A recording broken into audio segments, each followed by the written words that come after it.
Maman, j'ai faim. Je veux manger s'il te plaît. Ma fille, il n'y a rien à la maison. Votre père n'a rien laissé à la maison avant de partir. Attendons qu'il revienne le soir.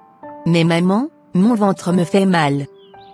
Tu sais que depuis le matin, je n'ai rien mangé. Ma fille, ne pleure pas s'il te plaît. Voilà, ton père arrive. Chérie, tu sais que tu n'as rien laissé à la maison avant de partir le matin. Bien sûr. Je n'avais pas le choix. Tiens, je viens de recevoir une somme de 2000 chez la voisine. Je retourne travailler pour elle. Essaie de préparer quelque chose pour les enfants. Qu'est-ce que tu es battant chérie. Je suis sûre et certaine qu'un jour, tes efforts finiront par payer.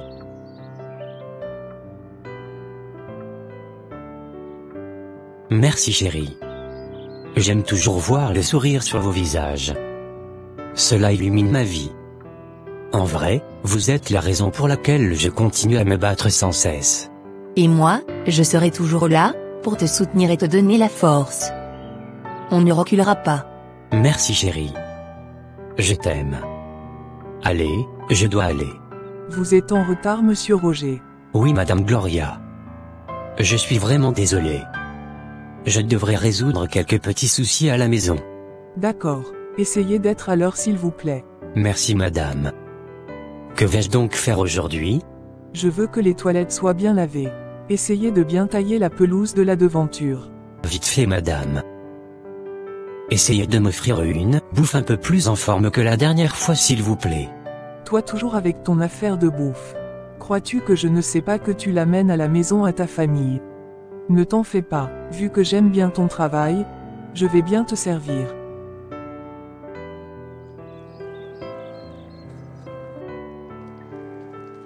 Je suis fatigué.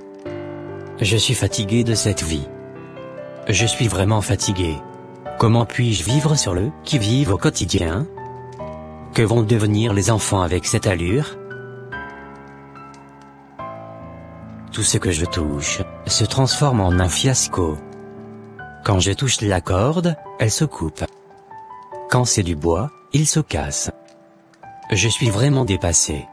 Comment se fait-il qu'une série pareille de malheurs s'abatte sur ma famille? Ne suis-je pas autant bon que nos amis qui ont réussi? Chérie, tu es dans les toilettes? Où est-ce qu'il est allé à 7 heures de la nuit? 3 heures du matin? Je vais voir s'il est dehors. Chérie, tu pleures? Pourquoi pleures-tu? N'es-tu pas censé nous encourager? Pourquoi ne vais-je pas pleurer? Regarde-moi. Regarde-moi très bien. N'as-tu pas honte de moi? Suis-je le type d'homme dont il faut être fier? Regarde ce que mes enfants ont mangé hier nuit. Regarde toi-même. Du riz avec de l'huile de palme. Qui peut manger un truc pareil au dîner? Tu ne cesseras jamais de me surprendre chérie. Je t'assure que je suis un échec total. Ma vie est un échec, et moi-même je suis non seulement un échec, mais aussi une honte, pour toi et nos enfants. Je ne te permets pas de parler de la sorte. Ne sais-tu pas que tu es le père et le modèle de cette famille? Est-ce l'image que tu veux laisser à tes enfants? Écoute chérie. Les choses sont dures, je comprends. Je comprends aussi que tout te batte dur pour qu'on en sorte. Et je continuerai toujours par te faire confiance. On ne périra pas dans cette situation. Sache que c'est juste une mauvaise passe que nous traversons. Cela ne perdurera pas. Jusqu'à quand? Mes os commencent par se fatiguer. Mon corps finit par se faner, à force de souffrir à gagner des miettes au quotidien. Et que penses-tu faire maintenant? Abandonner? On dit que lorsque la tempête vient, ceux qui s'en sortent, ce ne sont pas ceux qui la combattent, mais plutôt, ceux qui se focalisent à avancer malgré tout. Nous n'avons pas d'autre alternative. Continuons à nous battre chérie. D'ailleurs, allons. Retournons au lit. Le jour va bientôt se lever, ce n'est pas bon que tu te réveilles fatigué le matin. D'accord chérie. Allons au lit. Je vais t'envoyer en l'air. Même quand on pleure, on voit. Tu n'es vraiment pas sérieux. As-tu oublié que je suis en ovulation? Je ne veux plus tomber enceinte. De moins, pas maintenant. Cela risque d'empirer notre situation. Contentons-nous de prendre soin de ces trois en attendant.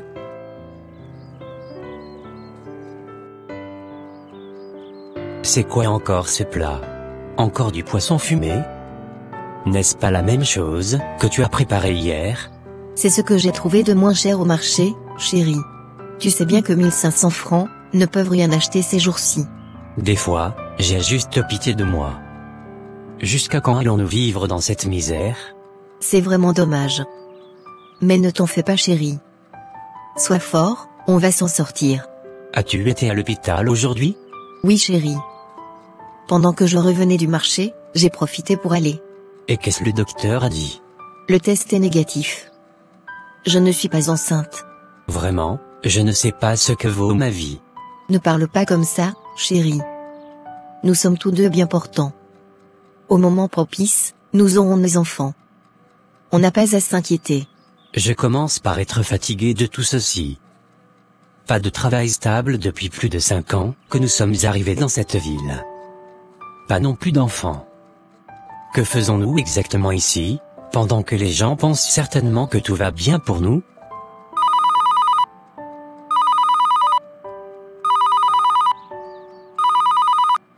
Oui, bonjour mon frère, comment allez-vous? Mon frère. Nous allons bien. Et vous là-bas? Ça va bien, j'espère. Dieu merci. Kofi, j'ai juste besoin d'une aide. Et comme tu le sais, je n'ai personne d'autre à part toi. Je voudrais savoir si tu peux bien me l'accorder. Aide? Tout va bien quand même? Bien sûr mon frère. Juste que les choses sont devenues plus dures pour moi ces derniers temps. Je voudrais donc savoir si tu peux me trouver une somme de 20 000 francs. S'il te plaît, c'est urgent. Oh là là mon frère.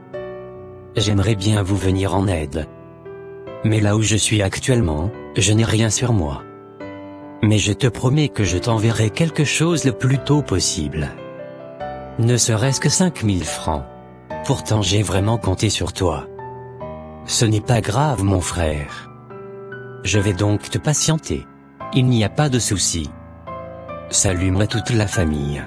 Ne t'ai-je pas dit que Kofi n'allait pas répondre favorablement à cet appel? Je le connais bien. Chérie, il me semble que tu ne connais pas bien ton petit frère. S'il avait l'argent, il n'hésiterait pas à nous venir en aide. Qu'importe. Il a déjà refusé. Ce qui m'étonne de lui, c'est la façon dont il a changé. Il est subitement devenu avare d'une façon que je ne comprends pas. Pourtant, quand nos parents étaient décédés dans l'accident, il n'avait que 8 ans. Je m'étais occupé de lui en tout. J'étais à la fois son père, sa mère et son frère. Voilà la façon dont il me remercie aujourd'hui. Dans tous les cas, j'ai encore mes 2 mains en forme. Je vais continuer par grouiller.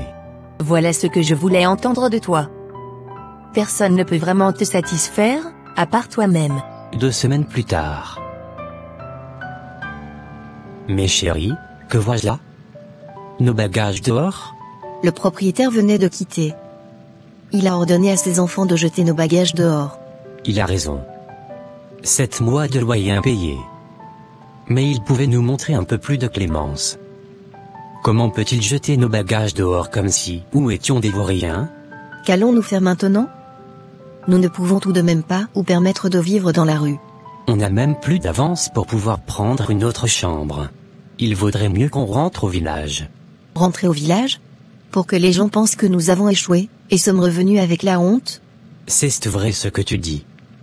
Mais s'ils pensent de cette façon, ce sera leur propre problème. Nous devons nous concentrer sur notre propre bien-être, et non sur ce que pensent les gens. Chérie, admettons que pour l'instant, ça ne va pas.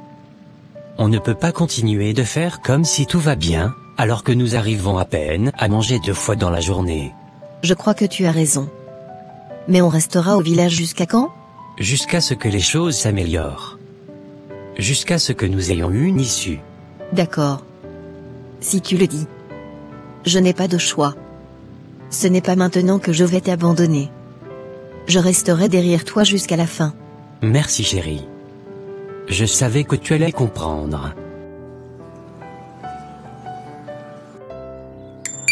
Qui peut bien sonner à la porte ce matin déjà?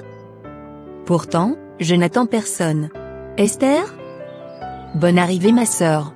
Bonne arrivée beau-frère. Merci bien. Votre mari est là? Non, il est déjà sorti ce matin. Allez, venez à l'intérieur. Je vais faire entrer vos valises. Tiens, qui je vois là? Moi bien sûr. Bonjour Madame Gloria. Monsieur Roger? Comment allez-vous? En quoi puis-je vous aider ce beau matin? À vrai dire, je ne vais pas bien. Je suis venu voir si vous avez quelques petits travaux pour lesquels vous avez besoin d'aide. Oh là là, je suis vraiment désolé Monsieur Roger. Mon petit frère est venu en vacances chez moi. Du coup, il se charge des travaux domestiques. Je suis vraiment désolé. Non, c'est bon. Ne soyez pas désolée madame. Vous avez toujours usé de bonté envers moi. À propos, Samuel est en train d'inaugurer sa nouvelle maison. Pourquoi tu n'es pas allé? N'est-ce pas ton ami? Qui? Samuel? Le seul Samuel avec qui j'ai toujours été? Mais bien sûr, y a-t-il un autre Samuel dans ce village? D'accord, j'ai compris. Au revoir. Samuel avec qui j'ai grandi dans ce village a construit une maison, pas même une simple maison. Une villa, et moi. Qu'est-ce que j'ai construit? Je suis toujours dans la vieille maison que notre père défunt a construit. Qu'est-ce que ma famille va manger aujourd'hui?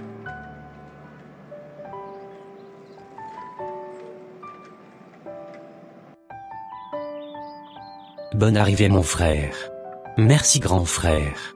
Je ne m'attendais pas à une visite surprise. Tout va bien j'espère. Grand frère, rien ne va. Je serais malhonnête de te dire que tout va bien. Rien du tout ne va dans ma vie. Dis vrai. Grand frère, tu es ma seule famille. T'es-tu une fois demandé pourquoi je ne vous envoyais rien? Je me dis toujours que, puisque tu es certainement en train d'économiser, tu ne voulais pas gaspiller de l'argent. Eh bien, pour te dire vrai, je n'étais même pas à Abidjan. J'étais juste à Gagnoa. Je ne voulais pas que vous pensiez que j'avais échoué. Du coup, il fallait que je vous dise autre chose. Ce n'est pas possible. Donc tu étais juste à côté ici, et durant 5 ans, tu ne pouvais même pas venir nous rendre visite de temps en temps? Grand frère, comme je venais déjà de te le dire, ça n'a pas été facile pour moi, comme vous le pensez. Le pire, c'est que nous n'avons même pas d'enfants. Depuis bientôt 8 ans, ma femme n'arrive pas à tomber enceinte de moi. Je suis vraiment désolé d'avoir pensé que tu étais avare, mon frère. Je te comprends grand frère. À ta place, je ferai pareil. Je suis un échec total. Je m'en veux tellement à moi-même, d'être né. Je suis trop inutile dans cette vie. Que ton cœur s'apaise, mon frère. Tu n'es pas du tout un échec. Au contraire, tu es Kofi, le seul frère, et la seule famille que j'ai dans cette vie. Un frère très intelligent, très laborieux et très courageux. Intelligent et laborieux, c'est vrai. Tout ce travail qu'on fait, où passe donc l'argent? Nous sommes les plus laborieux, et pourtant, nous sommes encore les derniers de la classe sociale. Mon frère, on dirait que tu es dans mon cœur pour savoir ce qui est. C'est exactement ce que je me demande dans mon cœur. Nous travaillons, nous sommes honnêtes. Et pourtant, nous peinons à joindre les deux bouts. Tous nos amis d'enfance nous ont dépassés. On dirait que nos mains ne sont pas destinées à toucher la richesse. N'est-ce pas le même Dieu qui nous a tous créés? Peux-tu imaginer que Samuel est justement en train d'inaugurer sa deuxième villa aujourd'hui? Quoi? Samuel? Quel Samuel? Le seul Samuel que nous connaissons. Notre ami d'enfance. Ce Samuel qui se balade dans ce village, portant le même caleçon pendant près d'1 mois. Peux-tu imaginer? Et nous sommes ici en train de tirer le diable par la queue. Tu sais quoi? Non, mon frère. Je crois que nous devons rencontrer ce Samuel. Il faut qu'on lui demande comment il s'est arrangé pour se faire autant d'argent dans ce village. Cette misère doit cesser, et c'est à nous de prendre des mesures. Tu as bien parlé, j'avoue. Mais le problème, c'est que Samuel n'a plus de considération pour moi. Tu sais que je suis plus âgé que lui, et depuis qu'il a commencé par réaliser des choses, il me dépasse quand il me rencontre. Ne t'en fais pas, Quand il me verra, certainement qu'il ne va pas me bouder. Je l'espère sincèrement. Je ne tolère pas des humiliations moi. Laisse-moi cette affaire. Je vais m'en charger. Nous devons changer les donnes. D'accord. En attendant, passons à table. Ma femme a déjà certainement préparé du couscous au gras. J'espère que tu détestes la viande comme moi. Nous n'avons pas d'argent pour nous en acheter. Je mange tout ce que je trouve. Je n'ai pas de préférence.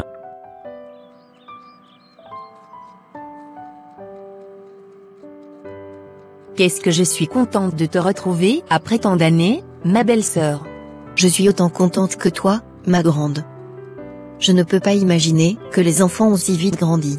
C'est la grâce de Dieu, ma sœur. Notre force ne peut rien. Surtout en ces moments, où Alassane Dramane Ouattara a détruit toute l'économie du pays. Nous mangeons à peine 2 fois dans la journée. Mais regarde-nous, des gens croiront que nous sommes riches. C'est ce qui a fait même que personne ne veut nous aider. Encore une fois, je suis heureuse de vous retrouver en pleine forme, ma sœur. Allons dresser la table, avant que nos maris ne commencent par pleurer. Samuel mon frère, voilà tout ce à quoi je suis confronté. L'avenir appartient à ceux qui se lèvent tôt. Le dit-on. Je peux te dire indéniablement, que j'avais traversé pire, que ta situation. Sérieux? Dis vrai. Voyons, je ne peux pas te mentir. J'avais traversé pire que ça. Arrivé à un moment, j'avais eu l'idée de me pendre. On dirait que tout s'écroulait autour de moi. Tout ce que je touchais, finissait par être détruit, y compris mes connaissances. Des gens ont perdu leur entrée, parce qu'ils m'ont embauché. Incroyable. Donc il y a vraiment pire que ce que je traverse. Bien sûr, mon frère. La bonne nouvelle, c'est que tu peux changer la tendance. Sérieux? Je peux vraiment changer le cours des choses? Bien sûr mon frère. Tu peux tout changer. Et moi, je vais t'aider. Je serai vraiment très heureux, et je t'en serai infiniment reconnaissant. Allez, viens. Suis-moi. Tu vois tout ceci. C'est ce qui se trouve derrière ma réussite. En bon? Donc tu es obligé de vivre avec du corps humain dans ta maison? Comme je te le disais. J'ai eu la chance de rencontrer un grand voyant. C'est lui qui a changé mon histoire. C'est lui qui a fait de moi, ce que tout le monde voit et désire être aujourd'hui. Le bon côté, c'est que toi, tu ne seras pas obligé d'avoir un cadavre humain dans ta maison. Néanmoins, il va t'aider à réussir ta vie. Ça m'a l'air d'un culte secret. Mais que me vaut la vie, si je dois faire quotidiennement face à la misère et à l'humiliation? Je préfère le faire, et sortir pour toujours de ce cercle de misère. Sois fort, mon frère. Les lâches n'ont pas de renom. Ne veux-tu pas que tes enfants soient fiers, un jour de ce que leur père leur a laissé comme héritage? Allons-y. Il faut m'accompagner chez ce grand voyant. Non, je ne crois pas pouvoir faire ce long chemin maintenant. Tiens, voici son adresse. Tu peux t'y rendre au moment opportun. D'accord, ça marche.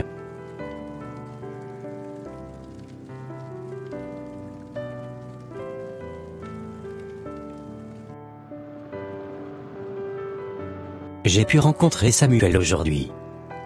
Tu n'imaginerais pas comment ce mec est riche. Vraiment. Il a donc pu te recevoir chez lui. Bien sûr. Je suis allé le rencontrer aujourd'hui. C'est bien. Demain, nous irons travailler à la station de lavage de voitures. Ils m'ont sollicité aujourd'hui. D'après eux, ils auront assez de travail demain, donc nous y sommes invités. À propos de travail, ne crois-tu pas que quelque ne va pas bien dans notre famille? Toi toujours avec tes réflexions. Que veux-tu insinuer?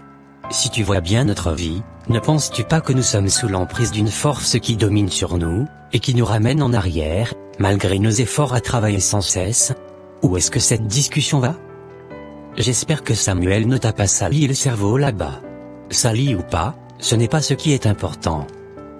Ce qui importe maintenant, c'est comment faire pour sortir de cette précarité notoire, qui domine sur cette famille. Et tu as une solution pour ça? Bien sûr. Le grand voyant.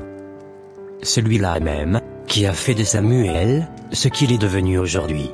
Écoute, et écoute-moi très bien. Je savais que c'était l'une des ruses de Samuel. Ni aujourd'hui, ni demain, je n'irai faire une chose pareille. Lis bien mes lèvres, je ne ferai jamais un truc pareil. D'ailleurs, reste ici tout seul, en pensant à ton grand voyant. Moi, je m'en vais dormir. Qu'est-ce que j'ai dit de mal? Moi je ne cherche que la solution par laquelle nous pouvons sortir de ce qui nous tourmente. Je ne me permettrai pas moi, de finir ma vie dans la misère, comme un chien. Après-demain, j'irai voir ce grand voyant tout seul. C'est décidé.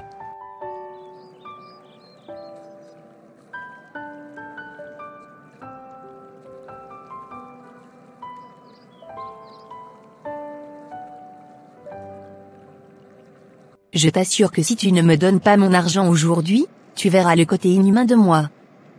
Depuis 3 mois déjà que je t'ai prêté 2000 francs, et toi, homme vaurien, qui se dit père de famille, tu n'arrives pas à me rembourser. Crois-tu que je chie l'argent? Madame Albertine, je vous ai promis que je vous paierai dès que possible. Si je ne l'ai pas encore fait, c'est parce que je n'ai pas encore touché l'argent. Tu vois ta vie? Tu n'as même pas honte de me dire ce qui sort de ta bouche là. Tes proches qui construisent des maisons en désordre, qui achètent de belles voitures en désordre, ne sont-ils pas humains et hommes comme toi? La prochaine fois que je te verrai, si je prends pas mon argent, sache que je ne suis pas Albertine. Homme inutile. Je me demande ce que ta femme a vu pour rentrer dans ta maison. Je n'ai jamais vu un homme aussi inutile que toi.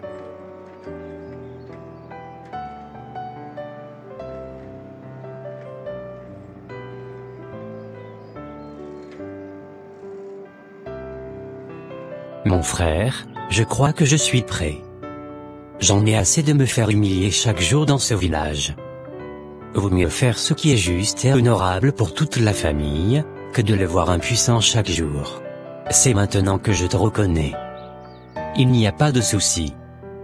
Demain, on ira ensemble. J'ai déjà l'adresse du grand voyant. Mais attention, personne ne doit savoir que nous partons chez un féticheur. Disons-leur que nous irons travailler à Yamoussoukro. Que pouvons-nous donc faire? Vous devez offrir un sacrifice significatif. C'est le prix à payer. Allez-y, dites-nous seulement de quel sacrifice il s'agit. Là où nous en sommes arrivés, on n'a pas de choix. L'un de vous doit donner sa vie. C'est-à-dire, mourir. C'est la seule condition, pour que la malédiction soit ôtée de votre famille. Je crois qu'on n'a pas le choix. Quoi? Tu as entendu ce qu'il a dit. L'un d'entre nous doit mourir. Il vaut mieux qu'on vive pauvre, que de mourir. Je ne suis pas prêt pour ça mon frère.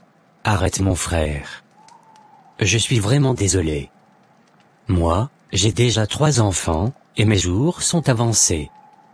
Mais toi, tu n'as pas encore d'enfants, et tu as toute la vie devant toi. Qu'est-ce que cela sous-entend? Je vais me sacrifier. Il vaudrait mieux que je le fasse, pour que vous tous, puissiez trouver enfin le bonheur tant attendu. Tu sais que tu n'es pas obligé de faire ça, grand frère. Vas-y. Rentre à la maison. Prends soin de ma femme et mes enfants. S'il te plaît, n'oublie pas le sacrifice que je suis en train de faire pour vous.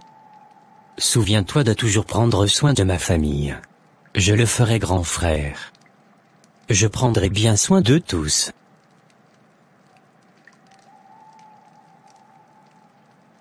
Jeunes gens, il est temps de passer à l'essentiel. Que celui qui a décidé de s'offrir, vienne coucher dans ce cercueil. Ainsi, Roger, le grand frère, s'offrit en sacrifice pour la famille. 3 mois plus tard, Kofi, le jeune frère, trouva du travail dans une compagnie pétrolière à Abidjan, et devint rapidement une grande figure de la société.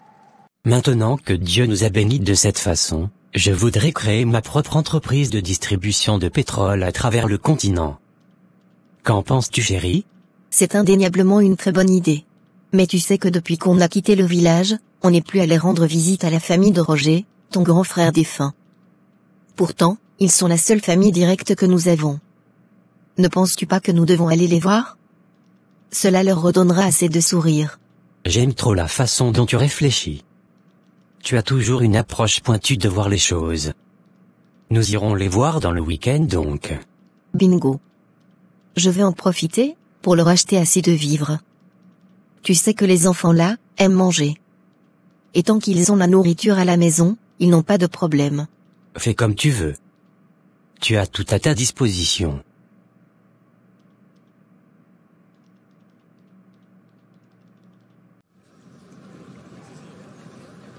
Il se fait tard. Je crois que nous devons partir. Tenez, j'ai ici une somme de 200 000 francs. Utilisez-la pour les besoins des enfants. N'hésitez pas à m'en demander plus, si vous en avez besoin. Je serai toujours là pour vous soutenir. Merci beau-frère. Vous ne savez pas combien, cette somme pourra nous aider. On a cruellement besoin d'argent en ce moment. On dirait que c'est Dieu qui vous a envoyé. Voyons. Si je ne vous aide pas, à qui d'autre vais-je le faire? Je vous rappelle dès que j'arrive en ville. Regarde comment ces enfants grandissent. C'est vraiment la preuve que Dieu veille sur les orphelins. J'ai trop aimé.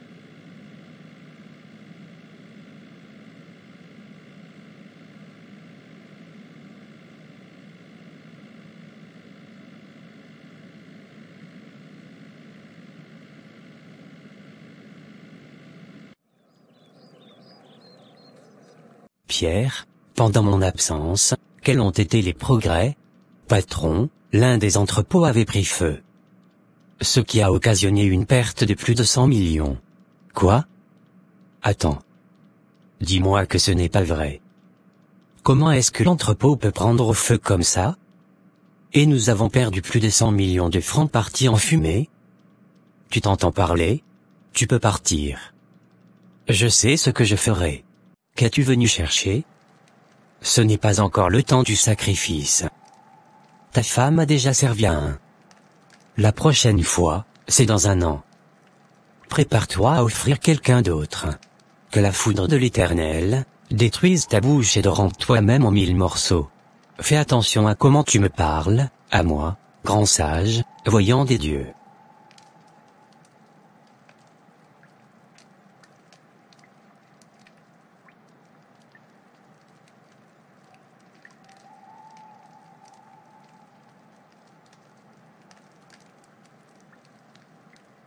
Sang de Jésus.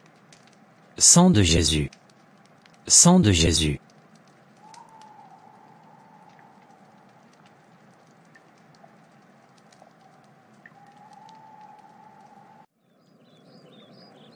Que vient de se passer tout à l'heure? Ai-je mis feu à ce couvent? Moi qui ne connais pas la voix de Dieu? Comment est-ce possible qu'en invoquant juste le sang de Jésus, tout prenne feu, y compris ce puissant voyant?